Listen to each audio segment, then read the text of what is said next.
Hello and welcome to Breakfast Central. On this history-making Wednesday, we'll give you the gist in the course of the show. News Central is launching something big and more eyeballs, by popular demand. So many people have been demanding, we want to see Olive, we want to see Benga. This is the best breakfast show in the world. Guess what? News Central gave you another platform to be able to watch us. So we launch today on GoTV. So look out for that. 9 a.m. today, we'll launch on GoTV. I am Benga Bora. We have a lot for you today on the show. So sit back, grab your cup of coffee, take a sip, and relax.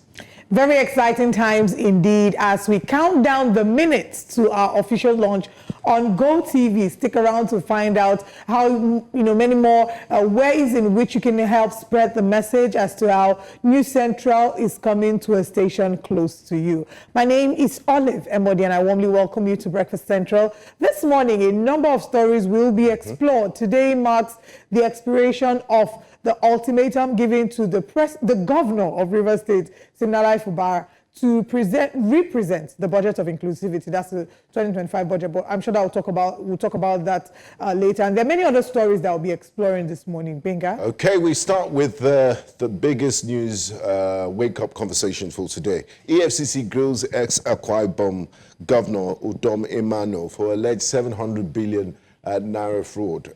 You wonder, these are huge amounts of money, almost $1 trillion. How is that possible? Operatives of the Economic and Financial Crimes Commission, EFCC, have arrested a former governor of Akwa Ibom, Udom Emmanuel, for alleged 700 billion naira fraud. He was arrested after honored an invitation of the EFCC on Tuesday as allegations of money laundering and diversion of public funds preferred against him by the Network Against Corruption and Trafficking. The petitioner alleged that Emmanuel received 3 trillion naira from Federation accounts in 8 years, but left a debt profile of 500 billion and unpaid projects worth 300 billion. He was also alleged to be unable to account for 700 billion. So I guess that meeting with the EFCC should, it would explain the state of accounts he left, and I'm sure they have lots of questions for him. Well, when we hear the figures that are being tossed around, billion, just sounds like, something really, really unimaginable. Lots of money that's been tossed around, and this is not it's the norm. Typically, we always hear about this from people who are in office, people who have left office, and how they can't account for certain sums and how they've been accused of fraud. Fraud is the biggest accusation. Corruption, is the biggest challenge that we have to face in our politics, in Nigeria's governance system. But again, beyond what the allegation is, has EFCC done a thorough investigation? Do they have adequate information before they're making their arrest, and they're sure that this would lead to a logical conclusion? Or is this just one of the situations where it's just media trial, just to gain points and to say, well done, you're working? Nigerians know better now. The announcement comes with a lot of pomp and pageantry. Have you done your due diligence? Do you have a strong case in court? Do you have a watertight case? What Nigerians want to see is conviction, not announcement. Have you not seen the way that the West does that? For example, with the Hush Puppy case, they had been telling him for a long time. R. Kelly, PDD. Once they attack, once they move in, it's with precision, because they already have their details. They're not holding you and then doing investigation whilst you're within their headquarters. But again, Nigerians will be waiting to see a logical conclusion by the EFCC and hope that it's just not one of the media trials. But moving on from that, today marks the expiration of the 48-hour ultimatum given by the Martin Amewule-led Assembly in Rivers State to Governor Senator Natasha to represent the 2025 budget of inclusivity to the 27 lawmakers who had initially defected, even though now their defection is in contest, right? The Supreme Court had given a judgment, and the certified true copy of the judgment, the governor is expecting to receive that on Friday, the 7th of March.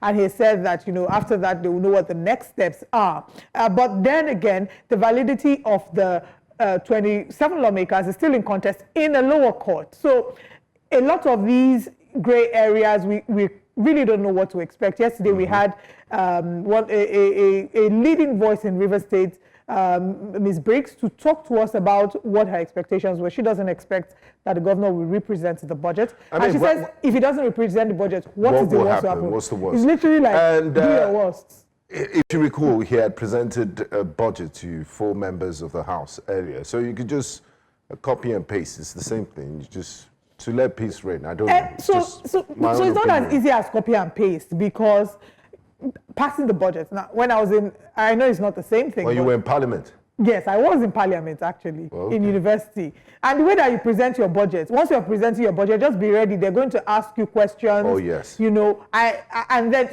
sometimes it's why they want to parley with members in the legislative house. He will be presenting to a hostile house. A house that doesn't like him, a house that they've been fighting and they are still fighting. So it's like going through that, everything on the budget. It's like Daniel going through the lion's den. So representing that budget, I don't know how that will work. But then again, if he doesn't represent the budget, because the time frame given to him was too short, what will the House do? Right? I guess we'll have to wait and see. But talking about wait and see, we're seeing things happen in Lagos and in particular Oshodi.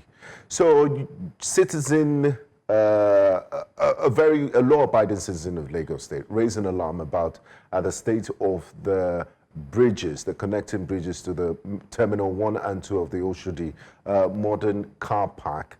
And she raised this alarm on social media. The Lagos State authorities swooped in, the Ministry of Works, and they did an integrity test on it and decided to close off the bridge. So in closing off the bridge, they were only left with the closing off the pedestrian bridge.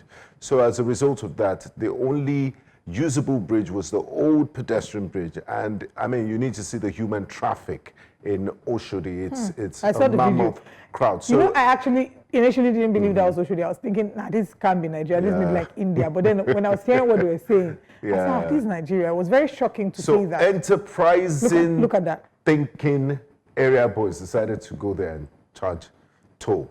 I like how you refer to them. Passage. Enterprising thinking. Those are entrepreneurs of the streets. Yes. You know, as an entrepreneur, what you do is you look for opportunities, business opportunities, and you try to make the best out of this business opportunity, especially in hostile environments. This is a hostile environment. Very hostile. You know? And it's hostile in 2 ways. I mean, the traffic, the human traffic up there. And then if you decide to cross the express, you're risking your life. You're risking your life, or they'll catch you and you pay a fine. So it's between the devil and the deep blue sea. Either way you look at it. But let's not lie, I think that the work of area boys and the influence of area boys for the longest time in Lagos has been a thorn in our flesh. From, you know, people going to, you're just driving through a path. If you need to pass through maybe a bad road, they will mount barricade there and start collecting 100 naira, 500 naira. I don't know, madam. I think what annoys me the most is parking spaces where you're parking in an establishment that you're going to spend money in, and then they will mount themselves outside, collect money from you. And these things only happen in Lagos. It's one of the reasons why people, and why we need to pay attention to unemployment and education in Lagos. Because if people are gainfully employed, there's no way they will have time to do all of this. But kudos to Lagos State government for their swift reaction. They've sent men of the Kick Against the Discipline Brigade to stop these area boys from extorting innocent citizens at the pedestrian bridge in Oshodi. And to the area boys, you know how upset they'll be, like you are taking their source of livelihood, because they're not doing anything. From them. They are tax collectors. You know, they are collecting tax as per the government of the street. And also, kudos to the young lady. We encourage people to bring things like this in light, to the fore, because the Ministry of Works that is in charge of, testing all this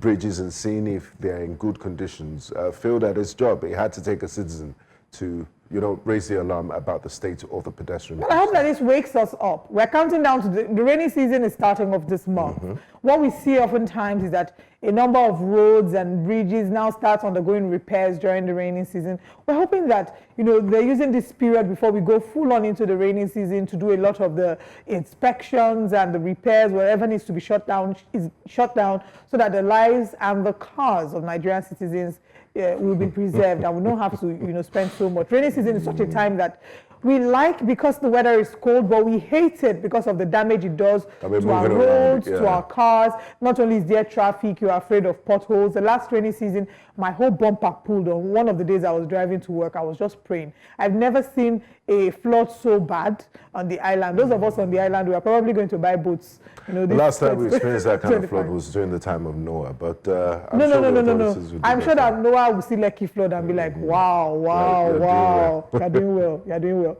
Anyway, that's all we have for Wake Up Conversations this morning. Let's share what our top stories are and get into the conversations and interviews proper.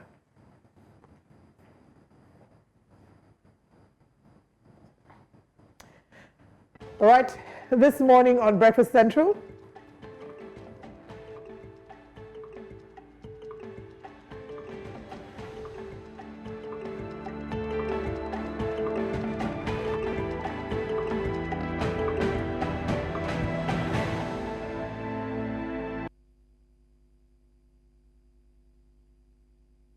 let's now bring you the top stories we'll be exploring in the conversations for the next 2 hours on Breakfast Central. Nigerians urge President Tinubu to implement favorable policies. And away from that, we'll be looking at the tough economy. Federal government says policies are beneficial despite what might seem like a tough economy. Still on the top stories, the Minister of Industry, Trade and Investment gives scorecard as they all start to reel out their performances. Reactions trail harassment allegations against Senator Godswill Akpabio. We bring you Which Way Nigeria this morning, and we'll be reviewing the newspaper front pages with you as well. All these and more on Breakfast Central.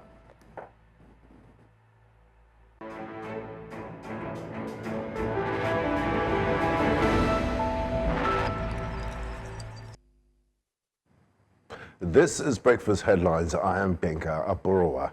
We begin with a tragic occurrence where no fewer than 16 people were burnt beyond recognition, while 3 others sustained varying degrees of injuries in a fatal crash that occurred around Tuesday near Buhari Estate along the Abeokuta-Shagamu Expressway. The Ogun State Sector Command of the Federal Road Safety Corps confirmed the incident in a statement released by spokesperson Florence Okpe. According to Okpe, the lone crash involved a white Mazda bus, which was carrying a filled gas cylinder. The explosion triggered by a fire outbreak led to the loss of lives. She said out of a total of 21 people involved in the crash, 16 persons were burnt beyond recognition, making it impossible to ascertain their genders, while 3 others sustained injuries and were rushed to the Federal Medical Center, Idiaba, in Abeokuta. Let's tell you that another high-profile Nigerian has been arrested by the Economic and Financial Crimes Commission. On Tuesday, the anti-graft agency apprehended the former Akwa Ibom State Governor, Udom Emmanuel, for allegedly swindling the state of 700 billion naira during his term in office. The FCC's arrest follows a petition by the Network Against Corruption and Trafficking, which accused the former governor of financial mismanagement during his 8-year tenure between 2015 and 2023. NACAT claims former governor Udom Emmanuel received 3 trillion naira from the Federation account but left a staggering debt profile of 500 billion naira and 300 billion naira in unfinished projects. Emmanuel is also accused of failing to account for 700 billion naira in state funds. The Labour Party has dismissed the possibility of merging with any political party or group, stating that such a move is not under consideration. The National Publicity Secretary, Obiora Ifo, made this clear in a statement in the Federal Capital Territory, Abuja, following calls by Nigerian Labour Congress for rebranding efforts, including a possible merger or coalition. He warned the NLC leadership to steer clear of its administration and stop trying to make decisions on behalf of the party. Obiora was reacting to calls for rebranding efforts, including a possible merger or coalition. In the meantime, the State Executive Committee of the People's Democratic Party has expelled Board of Trustees Chairman of the party, Adolphus Wabara, from the party with immediate effect. Chairman of the party in the state, Ama Abraham, announced its expulsion after a meeting with the state executive at the party secretariat in Umuahia on Tuesday.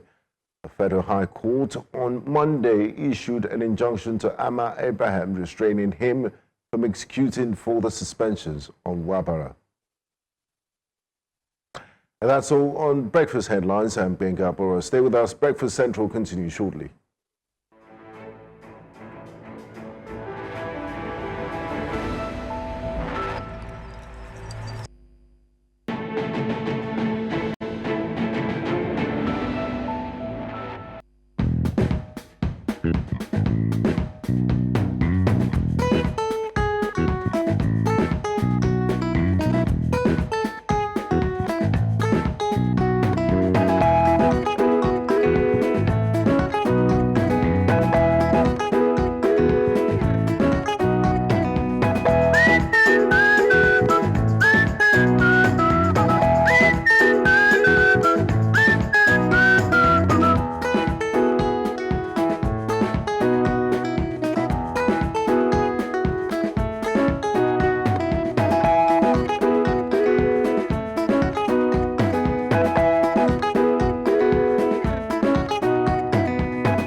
Nigeria's Ministry of Industries, Trade and Investment has reiterated its commitment to supporting the nation's manufacturing sector by reducing the cost of manufacturing in the country. The Minister, Dr. Olajumoke Oduwole, and her counterpart, the Minister of State, John Eno, made this known in Abuja while giving an update on the activities of the ministry ahead of President Bola Ahmed Tinubu's second-year anniversary. News Central's Amadine Uyi reports. Today's scorecard series entertained the Minister of Industries, Trade and Investment, including her counterpart, the Minister of State for Industries, Trade and Investment. The Minister of Information and National Orientation says that the briefing is an opportunity for citizens to get a first-hand information of ongoing activities within the ministry. This session provides a multimedia platform for open engagement, allowing the public to gain first-hand insight into the policies, programs, and reforms driving the ministry's mandate. The Minister of Industries, Trade and Investment, Dr. Olajumoke Oduwole, then gave a summary of operations within the ministry. This ministry facilitates the development of Nigerian businesses, regulatory-wise, policy-wise, for them to be able to thrive. We recommitted to our mandates. We identified 3 strategic priority projects that will deliver under the CDC, that's the Central Coordination Delivery Unit, and we identified the budget item that is allocated to that. And what this means is that we're geared up for efficiency and transparency in delivery. The Minister of State, John Eno, also gave more details of the ministry's efforts to reduce the cost of manufacturing in the country. Early in the life of this administration, Mr. President provided a 200 billion naira intervention that was meant for 50 billion of that was meant for nano businesses as grants, and then 75 billion for MSMEs, another 75 billion for manufacturers. One of the things that government and the ministry is currently looking at and pursuing is on how to get our manufacturers to benefit from an appropriate, pricing of gas. And I think that when this happens, a lot of the matters about cost are going to be brought down. Both ministers said that the ministry is on course to fulfilling objectives set by President Bola Tinubu's renewed hope agenda, with emphasis on making Nigeria an industrial powerhouse of the continent. In Abuja for News Central, I am Amadine Uyi. Nigerians have called on the federal government to implement effective policies to reduce inflation and strengthen the economy. Now, this follows the dwindling and unstable cost of food prices, which change at any given moment. The former governor of Kaduna State, Nasir El-Rufai, recently mentioned that the APC's government's policies are not beneficial. Despite calls coming from different quarters, including opposition parties, the APC believes its policies are yielding fruit and will bring succor to Nigerians. Join us this morning to discuss the current state of the nation and the leadership of President Bola Ahmed Tinubu is a founding member of the APC, Mr. Osita Okechukwu. A very warm welcome to you, Mr. Okechukwu, and thanks for joining us at Breakfast Central. Good morning. Good morning, sir. Many Nigerians are currently grappling with the high cost of living as a result of the policies of the Tinubu administration. We've had the removal of fuel subsidy and also the floating of the naira, which has brought untold hardship on the people of Nigeria, as echoed by the former FCT minister and Kaduna State Governor Nasir El-Rufai. Thinking back, do you think, using the luxury of hindsight, do you think those policies meant well for Nigerians? And how much succor in terms of palliative measures and cushioning has the government been able to give to Nigerians? Because people are still complaining in their millions. I think everybody agree that the economic hardship is biting. Mr. President agrees on that as well. And nobody can shy away from the fact that we are facing some gruesome economic time. But going back to the issue of policy or mentioning any name, I will say so. The canvas for this policy, which is neoliberal policy, have been on the table for the last 39 years. If you remember what the former president, General Ibrahim Babangida, when he launched his book, he reminded us where the rain started beating us. It was back in 1986, 39 good years, when we changed to what they call the Washington Consensus, or the Chicago School of Thoughts, where they said that the government had no business in government, that the private sector had to take over the reins of economic activities in the country. It sounded very nice, but the problem we had for the last 39 years is that our private sector is not as capable as those of advanced economies. And when we started the issue like privatization, we said, okay, we don't have enough electricity supply, that is better to be done by the private sector. I went ahead to privatize our electricity chain, both the generation, the distribution, the transmission. And today the federal government of Nigeria has spent more money, and we are still behind the expectation anticipated by the structural adjustment program. So I don't think it's President Tinubu's making. It is an inheritance. And it was too late in the day for President Tinubu to run away from it, because before then, we've privatized the major state-owned enterprises. And if you go back to reverse them, it will take you a lot of Lego torso that they might not come out on time. So I think Tinubu had said, okay, why don't we harvest the advantages of the policy by looking at the foreign side for them to be of help to us? And luckily, that is gradually coming in. We had perfected a very diplomatic diplomatics by relying on our traditional non-alignment, where he's still a friend to the West and a friend to the East. That's why you could see major foreign investors coming in, especially in the oil sector and in the non-oil sector as well. So I don't think it's as bad as we are seeing it.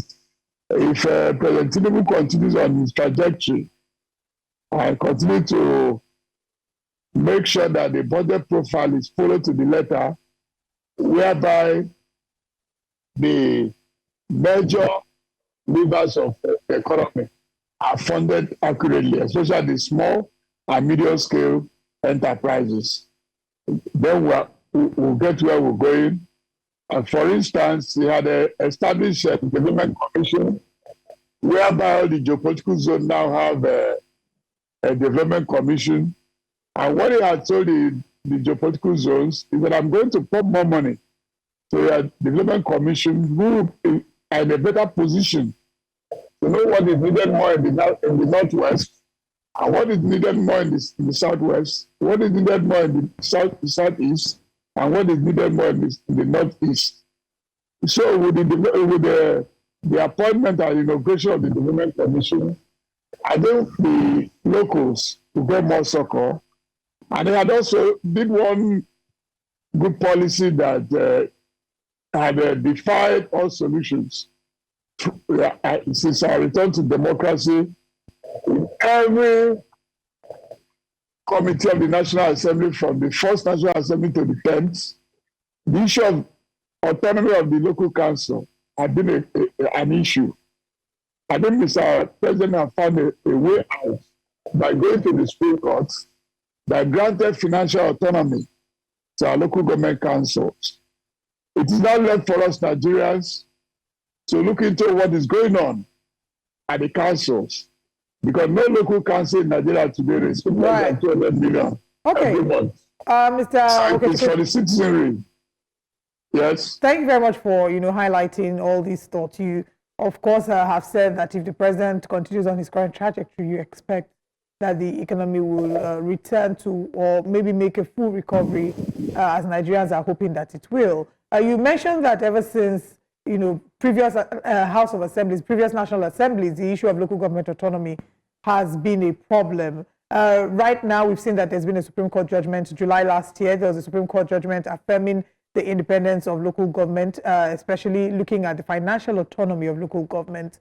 But we don't see that being implemented in certain states. And I'm going to use, for example, Rivers State, where there is crisis. And would I call it, some form of political drama. And then they've gotten a court judgment to withhold local government funds from being paid to the local government in Rivers State until certain conditions are being met. We'll come back to talk about local governments shortly. But I want us to speak about the assembly. You didn't make mention of the houses of the National Assembly, but let's talk about the houses of assembly and the drama that's been going on, starting, of course, with Lagos State. We're starting to see that Obasa's drama has been an issue. The president, we're not quite sure what the president's position is on what has happened in Lagos State with Miranda becoming the speaker and yesterday resigning, Obasa taking over. I would like to get your thoughts. This is now bringing your party and your party into focus. What's your party's take on the drama that happened in the Lagos State House of Assembly, as well as the president's stance in this regard? Let me start by saying that the Supreme Court judgment was a landmark judgment by granting financial autonomy to the local councils. What is left for us Nigerians now is for us to probe more, monitor our community local councils. Because in the past, they will offhandedly tell you that the governor is in charge of everything, that we don't get a dime there, that it's only the governor that could tell us what to do. And for those who disagreed as councillors or chairmen, they never came back. They don't have that excuse anymore. Yes, on the issue of River State, I call River State a PDP zone goal.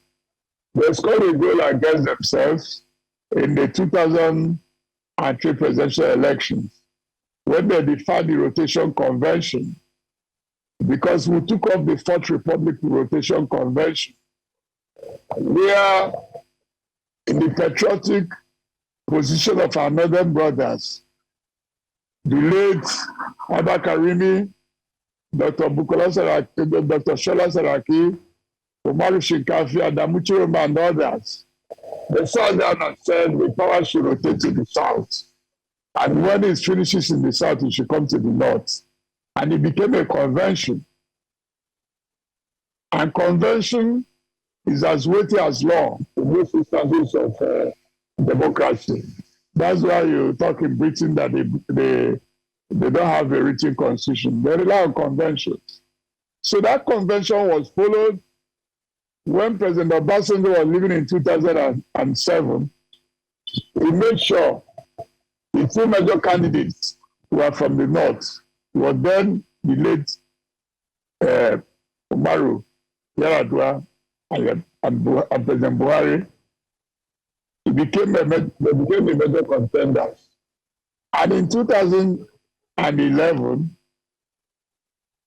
Buhari contested again, and the Nigerian people said no, that the South should conclude their own side. But then in 2015, that the whole country agreed that it should go north again, that the South had their own spell. And in each of these occasions, a region of the country, the Southeast, put all their eggs in one basket. Even in 1999, when the late Dr. Alex Ekweme, the former vice president, who was one of the founders of the PDP, was shoved aside and President Obasanjo was preferred, the Southeast voted for the PDP. In 2003, we came up with a vice presidential candidate, Right Honorable Chuma Kaduna, Buhari as the presidential candidate. The Southeast said no. They're still voting PDP. In 2007, we came up with President Buhari and Right Honorable Edwin Umezoke. The Southeast said no. They voted PDP. 2011, they voted PDP. And His Excellency, I think Abubakar was a beneficiary of all those wrong. 2019, they voted for PDP. When it came to the turn of the Southeast, smartly, His Excellency Atiku Abubakar thought that the northern electorate are in a dormitory where if he opens the door, they'll follow him to the boat. Okay, we're still speaking to Mr. Osita Okechukwu of PDP, an APC chieftain on the state of the nation, and it was just giving us a history of the PDP and how the southeastern politics finds itself in its current state. But we would hope to reconnect with him during the course of this morning's Breakfast Central. Yeah, when he does come back, there are certain areas that I would like for him to speak to. We're starting to see that there's a mass exodus of some sort of key political figures from their parties to the All Progressives Congress. We saw Valentine Ozigbo leave the Labour Party now with the APC. We're seeing a lot of movements happening. Jandor has jumped the PDP. Speculations might be that he's moving to the APC. And, you know, the opposition alleges that the APC is the mastermind behind all of this, that has put moles in the different parties and causing or sponsoring chaos in the different parties to ensure that they seize the entire state of this entire state, and you know it becomes a one-party state. So to speak to that, Mr. Okechukwu in the past has also posited that the PDP should blame itself if Nigeria falls into a one-party state. So I guess he's thinking along those lines too, and he knows there's a danger of a lack of opposition in Nigerian politics. But we wait to have him back so he can talk to us on that question of the state of our democracy and if we're inching towards a one-party state. Absolutely. I mean, to see also, the APC, the projections for the 2027 elections, there are many who would also allege that all these are happening obviously, really, because of the 2027 elections being around the corner. Jandor, for example, who has left the PDP now, he hasn't expressly said where he's moving to. But the reason he's moving, of course, is because they're counting down to 2027 elections. He plans to still vie for office in 2027, and he doesn't think that PDP is the platform because PDP has, in a way, stifled his chances with Bode George having openly thrown his support behind the Labour Party presidential and gubernatorial candidate, and Bode George now being made the chair of the disciplinary committee. So it's like, if he's the chair of the disciplinary committee, then there's no hope for him again. So what exactly is happening? How are the fingers being pointed at the APC? Does the APC have a part to play in all of this? And another question I would like to ask Mr. Osita Okechukwu, or an area we would like to discuss, is the APC making inroads into the southeast now. You've seen Valentine Ozigbo throw his hat towards the APC, and traditionally in the last few years, many people from the southeast have talked about marginalization by successive governments in Nigeria. The Tinubu administration has just recently created the Southeast Development Commission. Will that be enough to, assuage fears of people in the Southeast? Is it enough? And what other things does the government need to do to show federal presence and care for, Southeastern Nigerians? Right.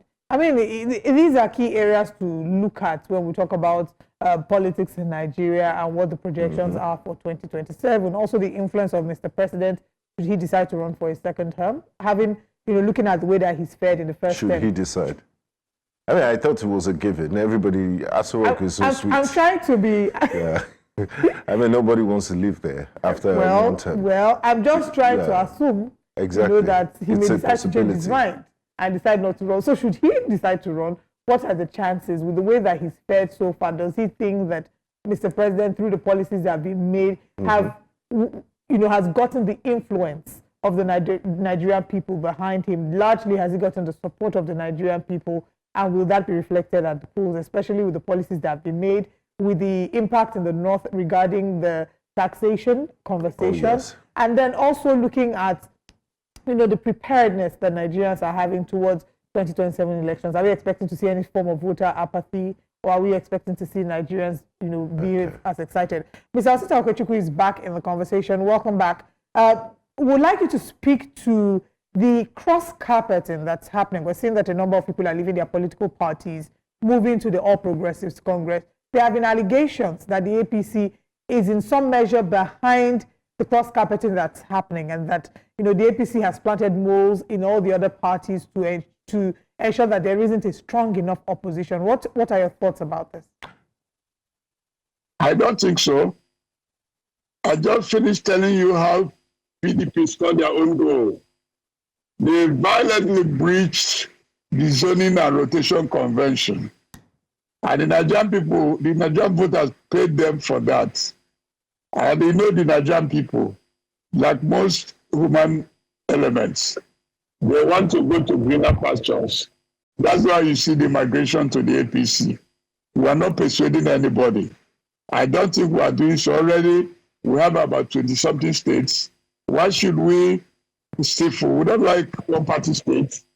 And I also understand from my friends on the other side that they are building up a coalition. So we hope their coalition will be strong at the end of the day. But the only problem they have is that they're also trying to breach the zoning and rotation convention. Some of them are still thinking that the northern electorate are in a dormitory where with their key, they will open at the election day, and the northern electorate will follow them to the polling booth. That is not the position. The northern electorate are one of the most sophisticated electorates in the country. They will discern when a government is doing well. When I know, for instance, that President Tinubu had established the livestock ministry that they have in the kitty before 2027 that might start or go for an establishment of over 10 mega ranches. When that happens, it will clear the head farmers crisis that they have denied some crop farmers opportunity to go to their farms. Now, Mr. Okechukwu, a sign of relief. Yes. You once said just recently, last month, that there's no vacancy in Nasir in 2027, and you're backing President Tinubu to return. President Tinubu he hasn't reached the second-year mark of his presidency, and we're already talking about 2027. What gives you this confidence that he will return, and why are you backing him despite the hues and cries from Nigerians that, look, we're facing record inflation and a high cost of living? Start by saying that I cannot say there's no vacancy. I'm a Democrat. I want a competitive election, but we are supporting President Tinubu as our candidate in 2027. But the issue of no vacancy, no, I will never say so. I am a believer in multi-party system, that it should be contested and all the cards should be on the table and there should be free and fair election. But why we are saying that the major opposition political party, the PDP, had their own unforced error. They scored their own goal. It will be difficult for them to pick the pieces because of the fact that the Section 7 of the PDP Constitution. Yeah, but there are more political parties, opposition political parties in Nigeria beyond the PDP. Yeah? There are other political parties in Nigeria. You seem to focus a lot on the PDP. There's NNPP, there's Labour Party, there's APGA, you have other parties. So why the focus on PDP? My brother, I'm not a herbalist. I'm working on the main opposition party that had over 10 states in their kitty. We're not fighting the electoral fight is not a cyber war where you fight in the air. You have to be on the ground to engage in the war. So the electoral battle is a battle on the ground where you fight. When we talk of structure, we talk about the people. But I hope they will do what we did when we lost in 1999. We started planning for a coalition or a merger. We lost in 2003. We started intensifying our efforts to have a strong merger. That merger took us about over 10 years before it came to fruition in 2013. I'm pleading with the opposition to coalesce, but they agreed, but not allow them. Am I going to assuage them of their greed? Is there any magic I could do to reduce their greed? When they don't obey even the internal laws of their own party, Section 7 of the PDP Constitution stated clearly the need for rotation. That is not good for the democracy of the country. If one group, because they are more populated or they have more resources to dominate the environment, without rotation, a minority like Ijo that produced President Jonathan could have produced a president. That's what we are canvassing. That let it go around. That every geopolitical zone in the country have qualitative candidates that could preside over the country or preside over the state or chair the local council of any given local government in the country. That is our canvas. But are you not scared for the sake of Nigeria's democracy that we're inching towards a one-party state, something like North Korea? I don't think so. Because even in our own political party, the APC, we also have internal or intra squabbles. That's why Mr. President, if you listen to him a few days ago, he advised the national chairman to go to the various states where there are rancor Like in Enugu State where I come from, there are some factions. That's why we need Paulie.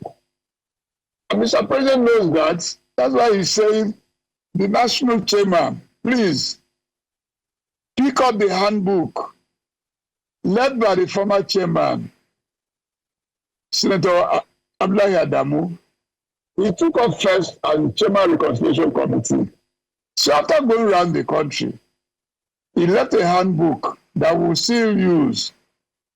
So even the APC is not as united as some people think. Even those who are leaving their political party, we are welcoming them. But at the same time, if you are a serious political analyst, those who were voted by Labour in certain parts of the country, if you join the APC, did you join with those who voted you? No. So we're not even taking that as in our calculation. We are looking at the brass tacks. What do we do to the Nigerian people to be happier? What we are looking for as a progressive party is, so how do we get prosperity of the citizenry? Not those who are the campaign. If you left Labour in Enugu to join the APC, did you live with those voters that voted Labour? Did you ask them whether they have been assuaged? So we're not taking those who are coming. We are welcoming them. But we're not taking that as the voters. They're not the voters. So don't worry yourself. Nigeria is under a multi-party system, and it will remain so. Nobody will change Nigeria to one-party state. Well, I mean, that's still a subject of debate, as we know that in the coming weeks and months, as we get closer to the elections, we're going to see more and more cross-carpeting. But we'll see how that goes. Can we quickly talk about the National Assembly and what's going on there, especially with the Senate leader, Senator Godswill Akpabio, and the allegations that have been leveled against him? What would you say your thoughts are regarding that? No, the issue about what's going on there had gone to court, my sister. Both parties had gone to court. Even my sister, the wife of Akpabio, had gone to court. So how can I talk about issues that are in court? I think it's better the court will address the issues. Okay, moving away from that, you're from the southeastern part of Nigeria, and quite a number of people from the southeast have complained of marginalization from past administrations. President Bola Ahmed Tinubu just formed the Southeast Development Commission. What do you make of this, and what else needs to be done to increase the federal presence in the southeastern part of Nigeria to show that, look, this is a pan-Nigerian president that cares, and pan-Nigerian party that cares about all nooks and crannies of the federation? I started by saying that it was a milestone for Mr. President to create development commission in all the geopolitical zones. And that of Southeast is very important because we ended the Civil War by talking about reconstruction, rehabilitation, and reconciliation. And that had not been well treated. Unluckily for us in the Southeast, in nominating those who are heading the Saudi Development Commission, Mr. President was so kind to us that he chose our first 11. He chose from our first 11. It's not like in the past where they would choose stooges or surrogates. I think the choice he made, the managing director is a technocrat, Makokoye. Nobody could accuse him of a partisanship in any manner. The chairman, Emeka Wogu, has been a straightforward person. Those who have worked with him, both in revenue mobilization when he was there, will attest to his integrity, his transparency. Same with the executive director of finance, Right Honorable Stanley Ajiroka, who headed the other state of assembly. Or the talk of Toby Okechukwu, who is the executive director of projects. Or Sylvester Okokwo, who is the Executive Director of Corporate Affairs and others. So for us in the Southeast, we are telling Mr. President, thank you very much. And we will also make sure we monitor the resources that will be voted for the Development Commission. It is our duty to help Mr. President to do our own monitoring, to make sure that what is intended, we asked them the other day, where is the budget? They said they are still negotiating with the National Assembly. So the day they finish with the National Assembly, we are going to be handy with the line-by-line subject matters of the budget. And we hope other communities or regions will do so that we could latch on. Because some people have been talking about restructuring. Right. What is a better way to restructure than to restructure economically, which Mr. President is about doing? Okay, as we wrap up the conversation, I'd like to get your thoughts about the need for an Igbo president. We've seen people from the southeastern part of Nigeria canvass for that. The former Abia State governor, Uzokalu, had said in an interview, while speaking about the need for an Igbo president, he did, however, mention that President Bola Tinubu must complete his 8 years. I mean, last time we checked, it was meant to be a 4-year tenure here in Nigeria. But what are your thoughts about the potential of an Igbo president? Do you see the need for it? My sister, I've been in politics for over 40-something years. I'm a student of political science. I'm not afraid that the Igbos will be president. One day it will happen. It's not a jigsaw puzzle. Who believed on earth that Peter Obi in 2002-3 will win 11 states plus FCT, while President Tinubu won 12 states? So if Peter Obi could win 11 states plus FCT in 2023, either himself or any other Igbo man, one day or the other, will become a president. So I'm not afraid of that. Some canvass was done in America in those days. But along the line, a lot of Southerners became president of America. So it's not a jigsaw puzzle. You can't fix it yourself. It is going to happen whether today or tomorrow. But whether it will happen, it will. So I'm not afraid of that. What I'm bothered about is that Nigeria has a misconception. The misconception we have is that if your brother is not in charge, nothing will get to you. It's a lie, it's a bunker. Otherwise, the northern region that presided over the country for over 40-something years could have been El Dorado. Niger Delta that Jonathan presided over for 5 years could have been El Dorado. Ogun State that President Obasa presided over the country could have been El Dorado. So let us look at the nitty-gritties. Who is bringing prosperity to the Nigerian people? Who is doing progressive programs? Who is transparent? That's what we should be looking for. Not whether my brother is there. Or you have an office, you start making appointments to your brother as if other Nigerians are strangers.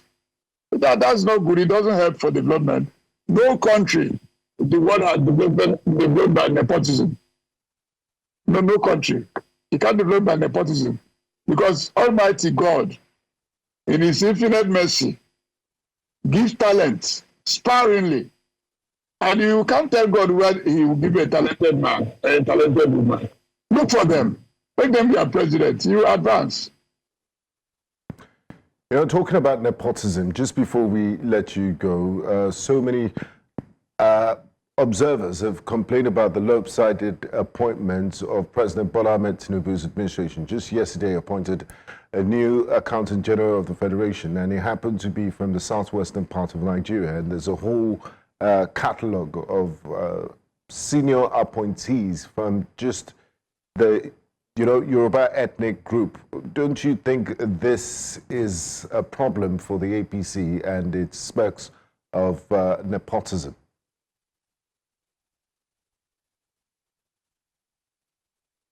No, that it was completely done.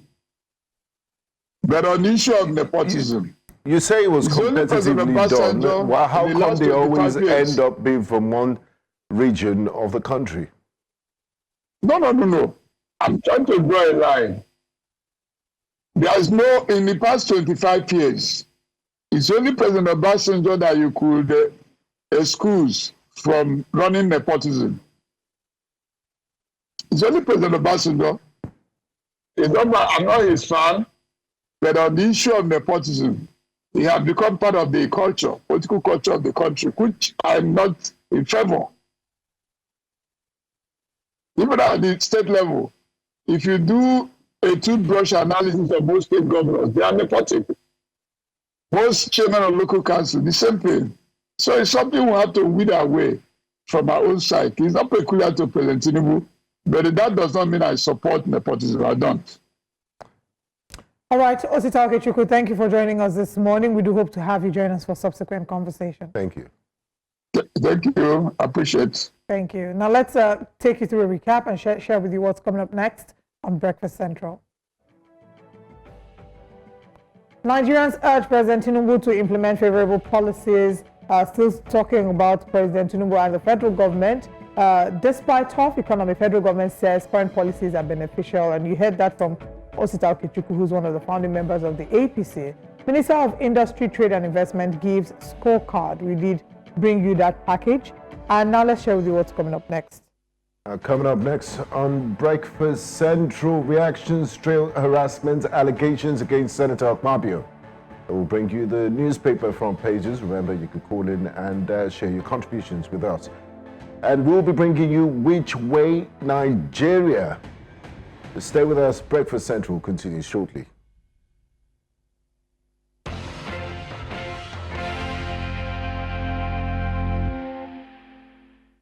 Welcome back to Breakfast Central here on News Central Television. It's time to find out all the big stories making headlines today in the front pages. And joining us is a public affairs analyst and a friend of the house, Sheson Okwade. Well, welcome to you, Sheson. Thanks for joining us. Good morning. Yeah. Good morning. It's good to have you. Abio, it's true. Happy New Month. And you know, like they say, since the last time we saw, so many water has passed under the bridge. So let's start with... And there is a crowd on top of the bridge. Wisdom. You know, should need to be specific. Okay, let's start with the newspaper front pages. We'll start with the first news, because, I mean, it's called the first news. It's only the right Matrix. we start with it. Oh, okay. Our director wants us to start with, our producer wants us to start with The Matrix. Okay, headline there says, better days lie ahead in 2025. FG's assures Nigerians. And so many people say, you know, we've been hearing better days ahead since 1960. So the writer says, Tinubu's reforms will start yielding tangible results, says Idris. Says 2025 budget, a bold statement of intent. Nigeria gets new accountant general as Made bows out. Okay. We also have on the front page of the Matrix newspaper, PDP crisis festers as party expels Wabara, demands new Board of Trustees chairman. Labour Party stands firm against takeover, shuts door on merger talks. Bandits abduct 4 university students and police intensify rescue efforts. Also on the front page of the Matrix newspaper, Nigeria attracts $50 billion in foreign direct investment, disburses 50 billion naira to 894 MSMEs, says Oduwole. All right, let's now go to our next paper. And on the front page of our next paper this morning, let's look at this Nigerian newspaper. On the front page of this Nigerian newspaper, we can see the big story there. It says 3 oil firms own up to 5.6 billion naira indebtedness to federal government. And then we can see some, the writer there, Auditor General's report nails culprits. Reps issue 2 weeks ultimatum for payment. National Assembly positioning Nigeria for $1 trillion economy by 2030. You don't believe it. Ex-immigration chief Padang died in hotel room, not kidnapped, say FCT police. Now, the report was that we've seen multiple reports. One of them I saw was that a female visitor. She's on the run. They're looking for her. Exactly. Effort in top gear to arrest suspect immigration warns ex-CGI. At the top of the paper, we have ex-Akwa Ibom Governor Emmanuel in EFCC net over alleged 700 billion naira fraud. That's all on this Nigerian newspaper. Let's go to the next. Okay, the first news, and I'll just pick up from where Olive left off. It's big news because of the amount of money and the personality involved. Ex-EFCC arrests ex-Akwa Ibom Governor Udom Emmanuel over 700 billion naira fraud. Yes, and the headline is Dangote versus NNPCL, battle for Nigeria's fuel market. Again? Intense price war slashes petrol costs, but will it last? That's another thing. Whether it's eye service, but for now, we call it aura for aura. Or maybe, I mean, there are different angles, but we'll come to Sheson for deeper analysis on that. Supreme Court verdict, stability or more chaos in Rivers? Question mark. Fubara's impeachment looms as lawmakers give 48-hour ultimatum, and it's going to expire today. I think this is a very alarmist headline. Who says impeachment looms? Is he in the mind of the Amawile faction? Because the Amawile faction have thought about it before, and in that time led to the demolition of assembly. If you can think it, you can do it. Okay. Obasa returns. He laughs back to... He who laughs last, laughs best. Yes. All right, away from first news, I think we have... No, there's some good news here. It's always good to share good news when it comes to Nigeria. Nigeria's power generation hits 5,713 megawatts, highest in the history of this country. Fantastic. But the question is, do you have light? Well, I may not be able to answer that question correctly. It's one thing to generate, it's another thing to distribute and to transmit. And others will say, look, this 5,713 There's another good news there. I don't know if you took it. Reps order multi-choice to hold subscription price hike. Nigerians will see that as good news. It's not good news. We're a free economy, capitalist economy. Market forces should demand. The consumers, for them, it's good news because they're thinking, at least I'm not playing. They're not speaking economic language. They don't care about that. Exactly. That's your own English you are speaking. It's a cup of tea. Okay, I think we have one more paper to look at, the Blueprint newspaper. On the front page of the Blueprint, Tinubu's trips attracted $50 billion foreign investments, according to Minister Wau. Projects 30% ROI contribution to GDP by 2030, 2025 budget roadmap for economic resilience progress, Idris says. We want to see proof of that. Honestly, all this one is just talk. Let's see. You know, it's ministerial scorecard, and I guess that's why it's ministerial scorecard season. Yes, everybody's delivering their mandates. The Tinubu administration's 2-year anniversary is coming up. That's why EFCC is busy arresting. Everybody's showing walking. All right. Still on the front page, we have National Assembly positioning Nigeria for $1 trillion economy by 2030, according to Senate leader. Can rejects call for Akpabio's resignation. Ramadan Tinubu breaks fast in Kano, launches feeding. At last, Ogunjimi emerges Accountant General of the Federation. And that's all on the front page. Let's begin with the newspapers, and let's bring in Sheson Kwade into the conversation. Yes, I want us to start with Dangote versus NNPC.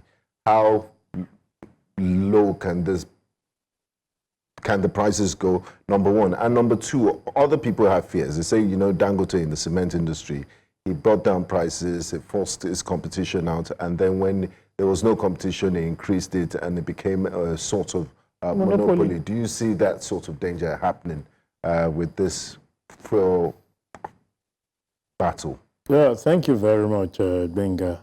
I think where we need to start from is if Dangote can do it, just like Oliver, anybody can do it. It's an eye-opener that the man took the risk and is actually challenging status quo. What NLPC failed to do, like those things who always put the song, he has done it for Nigerians. And he has been a big competitor to them. I remember the last conversation I heard from NNPCL. They were saying that the gimmick out there, this video that went viral, was really not valid because they themselves are now buying product from Dangote. So it shows how a lot of things are going wrong, and we are not just addressing it. They should, if you ask me, be competitor to Dangote, having 4 refineries owned by the government, existing refinery that you can actually use the government resources to bring back to limelight and now compete with the man. If people are saying Dangote is used to that, he's a businessman and he exploits every avenue that he has. He looks for a way to take off his competitors. And when you are the only person in charge of the whole thing, you determine what happens, irrespective of whether you're having the feeling of the populace or not. So if people are thinking in that direction, what should come to the mind of an average Nigerian is to say, if Dangote can take the bold step to do this, and our government has failed in making sure that the refinery come upstream, you can imagine if Nigerian 4 refineries are functioning. Who is Dangote to determine things for you? The government dictates the pace, and others will follow.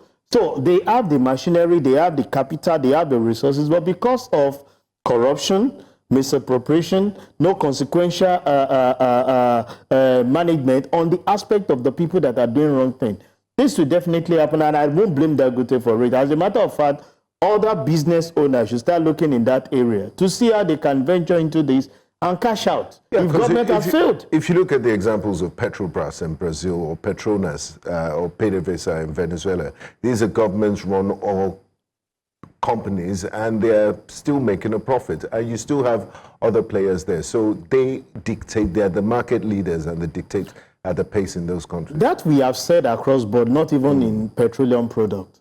Government should be everywhere in making sure that they act like a price control agency for those things. But when you don't produce something, you leave it in the hands of whosoever because you don't even know the pain that person is going through. And that's the way a businessman thinks. He wants a situation where he takes over the market as an individual, and when you have no option, it's when you have option you can challenge status quo. So I want to call out an NPC rather than challenging or fighting him. Fix what you have and let that speak for you, not you becoming a tool in the hands of an individual who is taking the risk. And I think all of this started happening after we saw the content creation comparison. Even before then, the regulatory agency was, denigrating Dangote products, and that's the man. As a matter of fact, Benga, I expect that by now, the man managing that regulatory should be fired.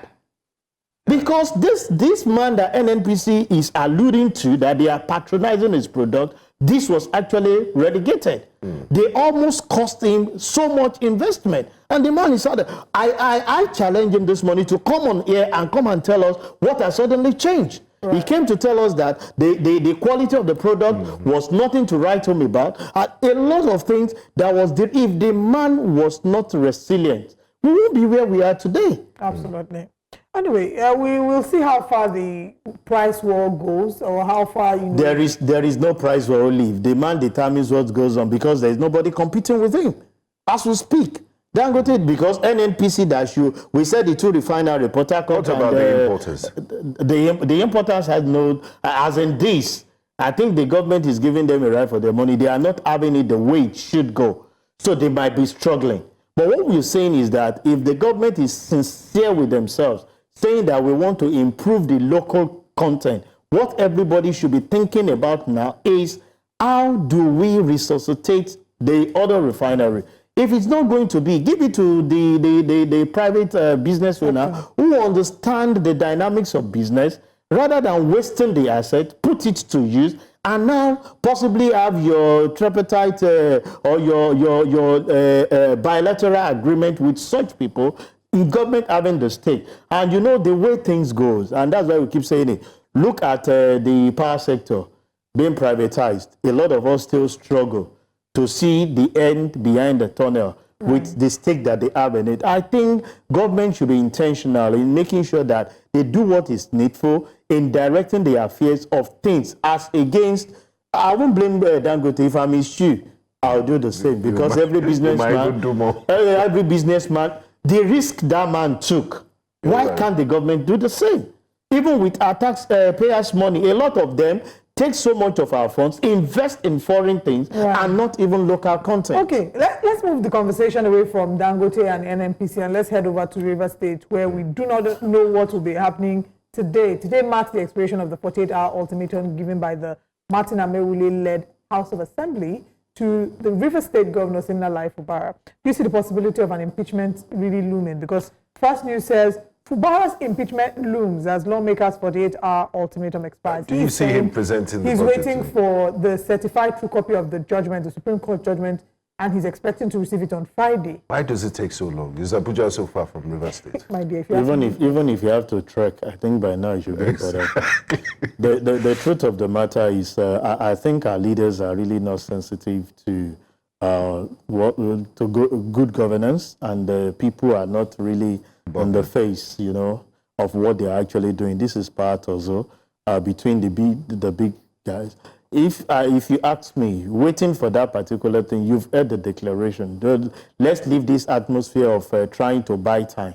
Why not do the needful? If today you don't deliver that particular thing and you say you don't have the certified truth copy, of which I feel that if this thing is of importance to you, you can always just send somebody to pick those things for you or have a confirmation via even phone call.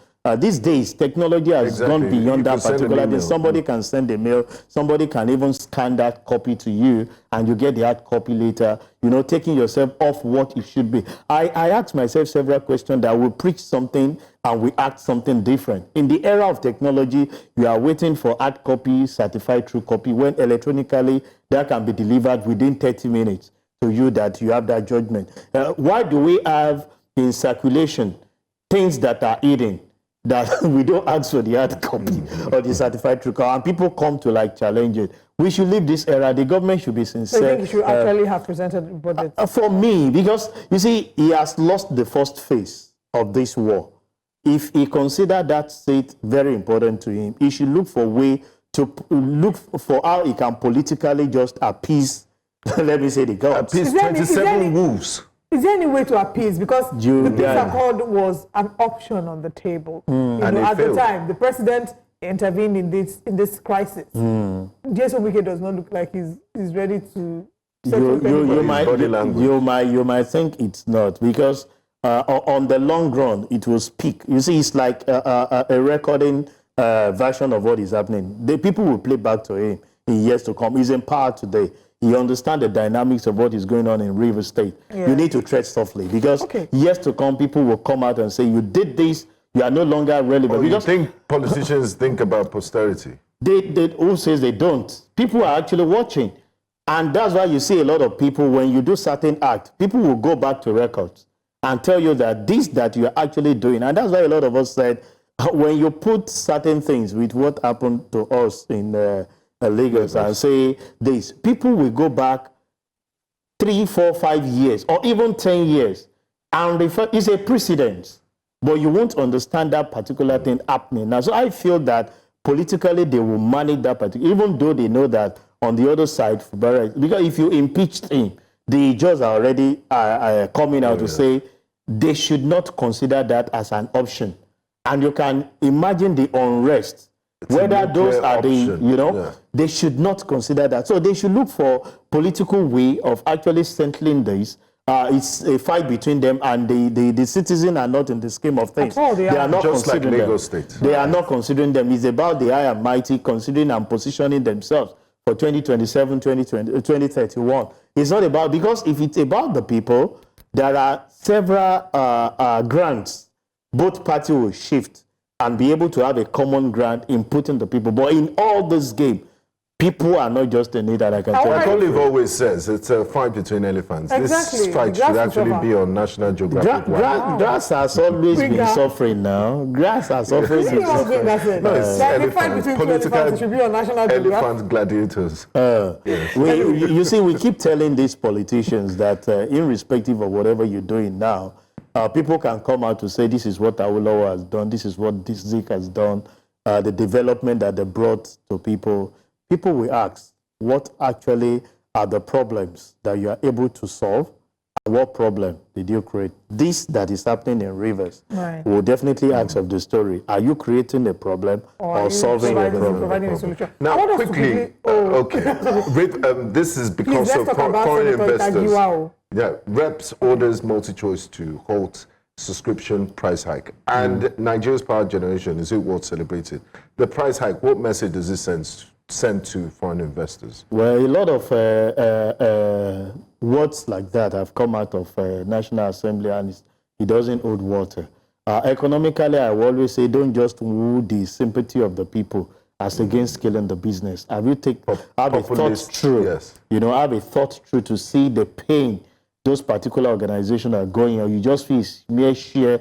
We've asked that open the space for more competition to come in. As we speak, MultiChoice is enjoying monopoly because every other that tends to compete with them does not match up with some of the services that they offer. So these are areas you start looking at, not you giving this. If MultiChoice increases particular, then nothing will happen. We've seen MultiChoice saw the telecoms increase. They said, we too want to, can we increase? You will see it happening, and you can't blame them. They know it's in this economy. Yeah, they're all buying petrol. Yes. They're all. So you should balance the act, not win the populist idea by saying we just want to give the instruction. If you go ahead and say don't increase the price, and MultiChoice cease to exist, the same populists will come back to you that these are part of the things we use in having information on what is going on, and you suddenly job losses too. Job losses. You suddenly kill that particular person. You're not allowing it to exist. I want to talk about Senator Akpoti-Uduaghan. And I don't know if you were able to watch the interview she granted, where she talked about the current situation of Senator Natasha Akpoti-Uduaghan and the allegations she leveled against Senator Godswill Akpabio. And in the interview, she said a number of things. And basically, the main point is that as a woman at that caliber, you cannot be complaining of sexual assault. You should go there and be able to take your stand like a man. You should make yourself unapproachable, and there's been a lot of reactions. Let's get your thoughts first on her statement. Well, my reaction is simple. I think I will toe the line of Senator Florence Itagiwa. To get to that height as a woman, a lot must have actually been given in to even win the primaries against men. We always say this thing, and we are national, it's men's world. But for a woman to break that particular, it shouldn't be sexual harassment that will be the order of the day. So you don't believe that women at that level can experience sexual harassment? The fear of you even talking to such a woman at that level is there. But this is coming from a colleague. A colleague can make advancement. They can do whatever they like. You have that grant to stand and command that respect that will put whosoever... And that's why this is in the public. But because in a way, can I please say something that what we're doing, and why I bring up this conversation is because this is International Women's Month, and this is a conversation that will come up. Of course. And we are a society that oftentimes shifts the blame where the blame shouldn't be.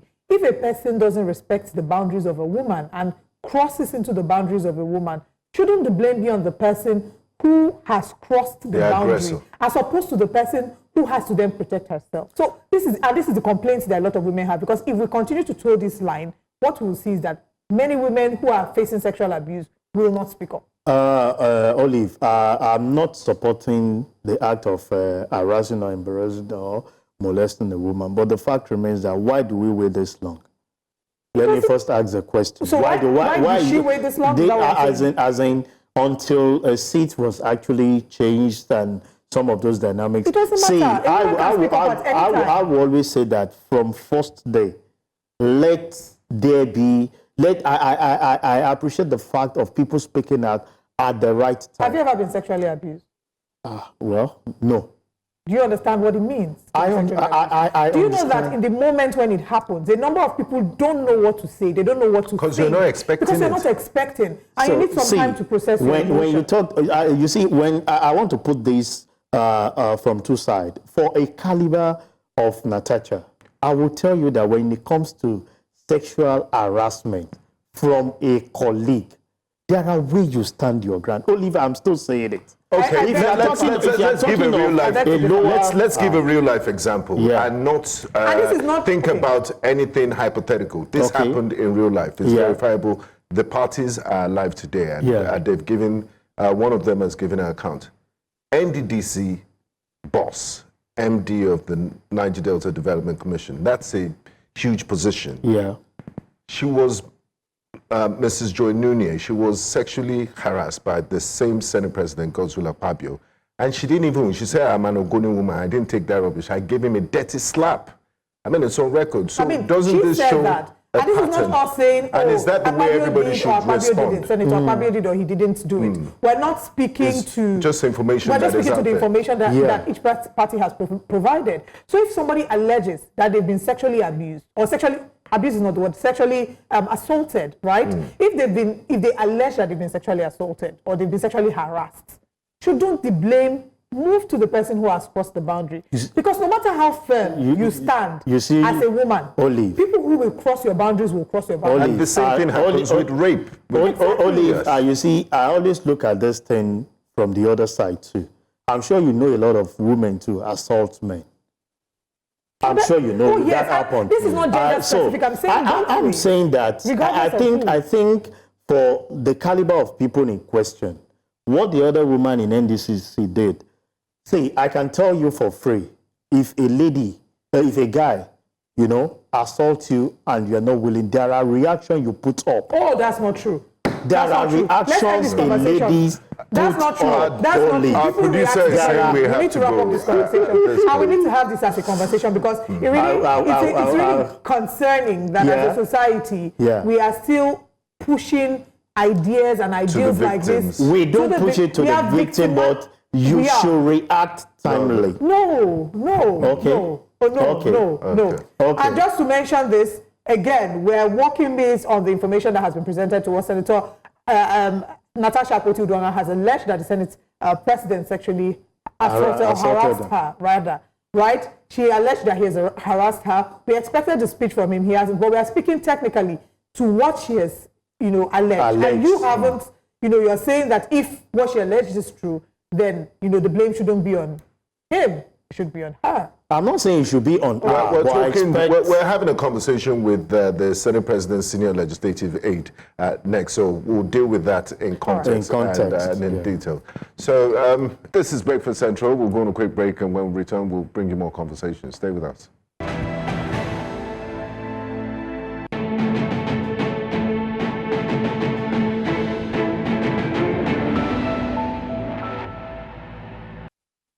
The Nigerian Senate is embroiled in controversy following sexual harassment allegations leveled against Senate President Godswill Akpabio by Senator Natasha Akpoti-Uduaghan.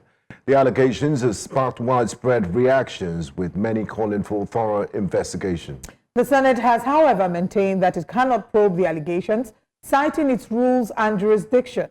According to the Senate President's aide, the allegations occurred outside of the Senate's official duties, and therefore the Senate has no jurisdiction to investigate. Now, here's what we should know. The Senate rules do not allow for an investigation into the allegations because they occurred outside of the Senate's official duty. The Senate President's aide has stated that any investigation would need to be pursued through other channels. The allegations have sparked widespread reactions, with many calling for a thorough investigation and some questioning the Senate's handling of the matter. Now, to help us unpack the implications of these developments and the Senate's response, we're joined by Dr. Justin Nwankwo, the Senior Legislative Aide to the President of the Senate. Good morning, Doctor. Thank you very much for joining us.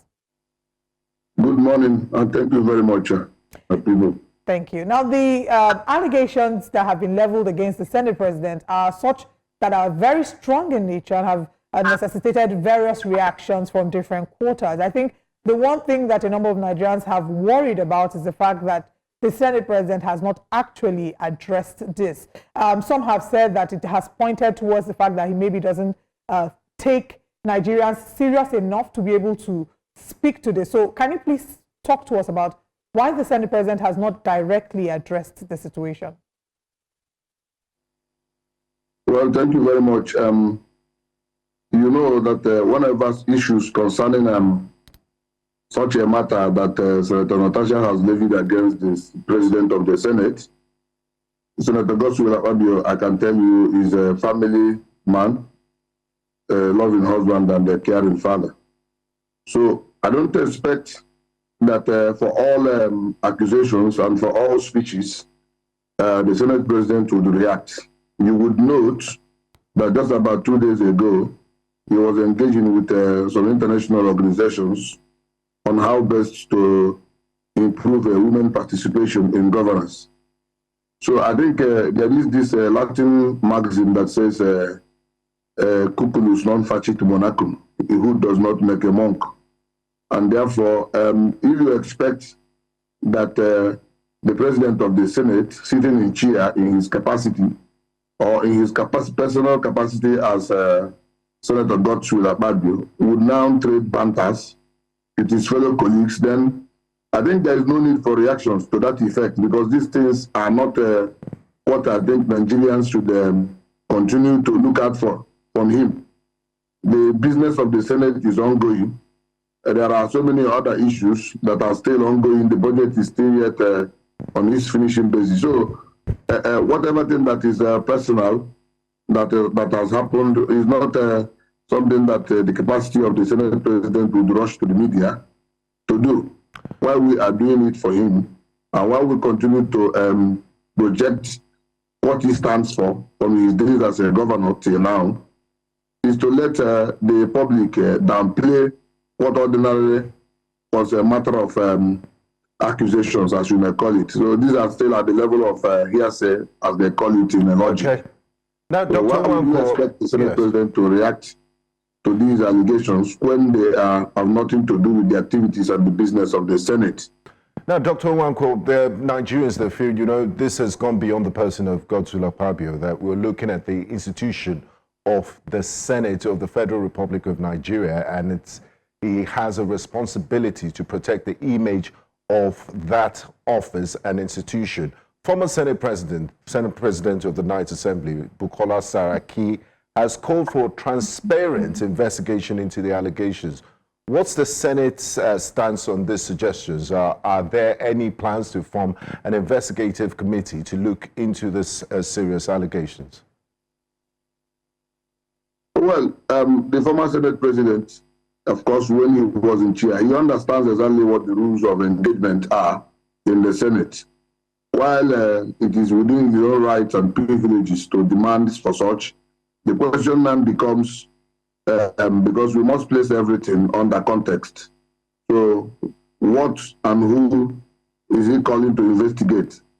And what context do you want to investigate? Do you want to investigate a hearsay? Do you want to investigate a social activity like housewarming, house celebration? We want to investigate how food was eaten there and how pleasantries were exchanged. So what is it that is the content of the investigation? We must ask ourselves this fundamental question. So while I agree that these issues are there now as a matter of media frenzy, but let us, all of us who participate in this space, ask fundamental questions. What are the issues? What are the core issues? So there is no, for me, activity or issue to investigate. If this is were to be an issue concerning what the activities of the Senate are, failures in terms of his position as a Senate President, then there are so many factors to consider.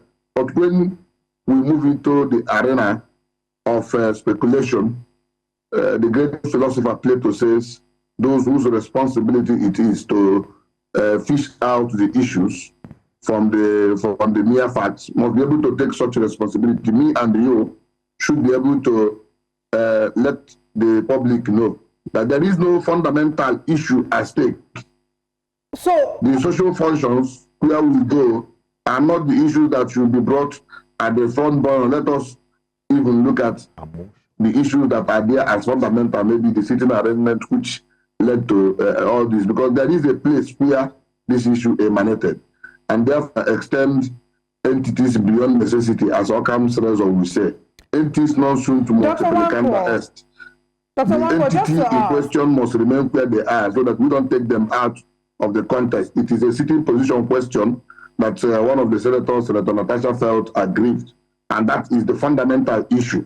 It's the fundamental issue. We must remain with the issue. Dr. Very, very important that the public has this. Dr. Nwankwo, if I may interject at this point, please. I want to ask, so that I understand better, from what you are saying, are you saying that the weight of these allegations are not strong enough to be considered by the Senate? And I ask this because we've seen the Senate often call and delve into matters that are not their maybe direct jurisdiction. In the matters of the economy, they will call people into the house and say, you are someone to appear and come and give explanation. We see them delve into the several arenas. So are you downplaying the importance of an allegation that is as strong as a sexual harassment allegation? And just to add to what Olive said, there are issues of, the Senate President refusing to take orders for the day, allowing her to speak on the floor because she did not play ball, so to speak. So thereby depriving our constituents of adequate representation on the floor of the Senate. These are the issues beyond the domestic things you mentioned. Well, let me take you on the issues concerning what happens in the House. You can remember that this 10th assembly, especially in the Senate, has been a robust one, and you could see this current issue between Senator Godswill Akpabio and Senator Natasha were also issues that have also cropped up even with Senator Ali Ndume and so many other senators whose activities have come face off with the President of the Senate currently. So, irrespective of the fact that this now has to do with a female senator, but there have been issues concerning issues, sitting arrangement. The Senate President is not allowing one or two senators to talk in line with the objectives and the set down rules for the day's engagement. So why the whole issue has become a hula is because in this context and in this case, Senator Natasha is a woman. We must also place them in a horizontal sense because there have been issues also before now concerning other senators who have had the issues to engage the President of the Senate on issues they feel are impeding to the progress of their constituencies. But at the end of the day, these rules are not set by Senator Akpabio. Dr.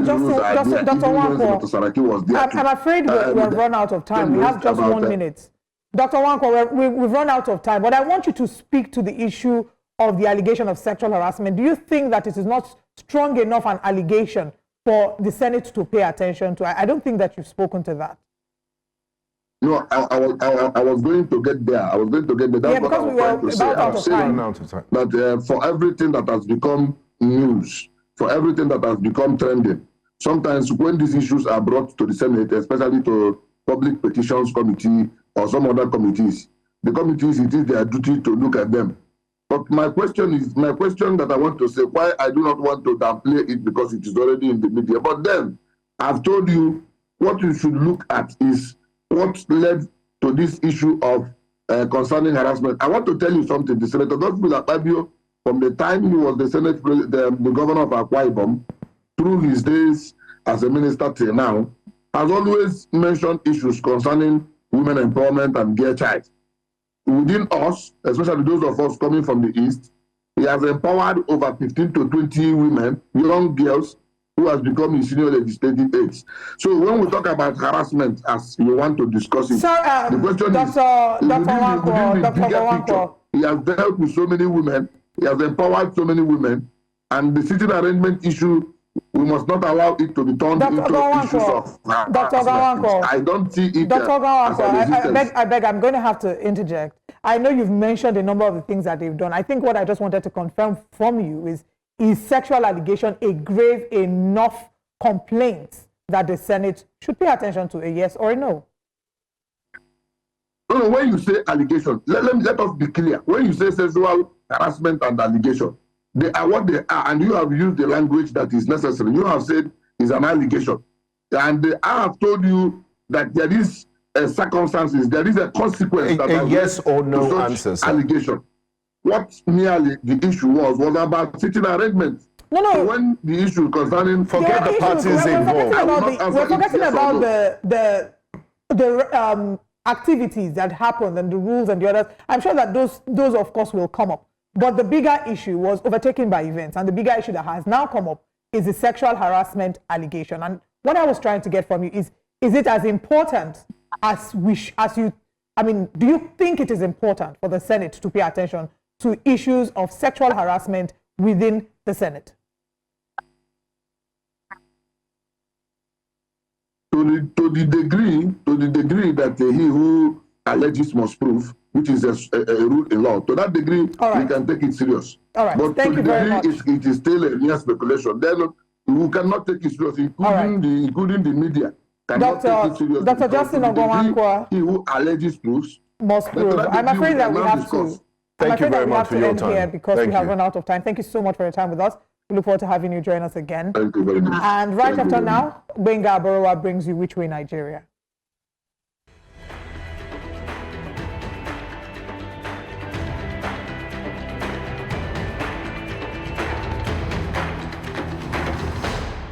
So this is democracy in Lagos. A man removed by 36 out of 40 lawmakers for gross misconduct, mismanagement of funds, corruption, and abuse of office suddenly finds his way back like nothing ever happened. What was the point of the impeachment then? What was the point of those lawmakers who stood up and voted him out and declared enough is enough? Did their convictions disappear overnight? Or were they never really in charge to begin with? Because let's be honest, this isn't democracy. This is political theater, and the joke is on us. What about Mojisola Meranda, the woman who was chosen to replace Obasa? The woman who just 2 weeks ago had 36 lawmakers pass a vote of confidence in her leadership. The same number that voted Obasa out. And just like that, she resigns, steps aside, and Obasa walks back in. No resistance, no questions asked. Lagos, do you see what's really happening here? This was never about governance, never about accountability. This was about power, control, ensuring that the right hands stay on the steering wheel no matter what the people want. Because Obasa's return is not a win for democracy, it's a slap in the face of every Lagosian who still believes in justice, in leadership that serves the people. But we know better, don't we? This is not about the will of the people.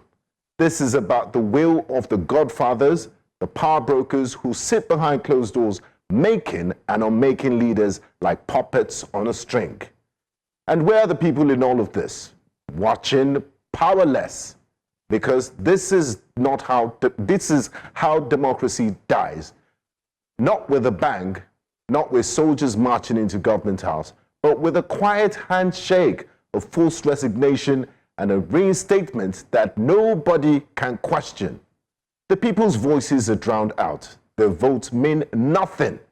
And power remains exactly where it has always been, in the hands of a few. But Lagos deserves better. Nigeria deserves better. How do we move forward when we keep recycling the same corruption, the same abuse of power, the same godfather-controlled politics? Obasa's return is not just another political stunt. It's a warning that if we don't fight for accountability, if we don't demand better, then soon there will be no democracy left to fight for. The question is, what are we going to do about it? Good morning, Nigerians.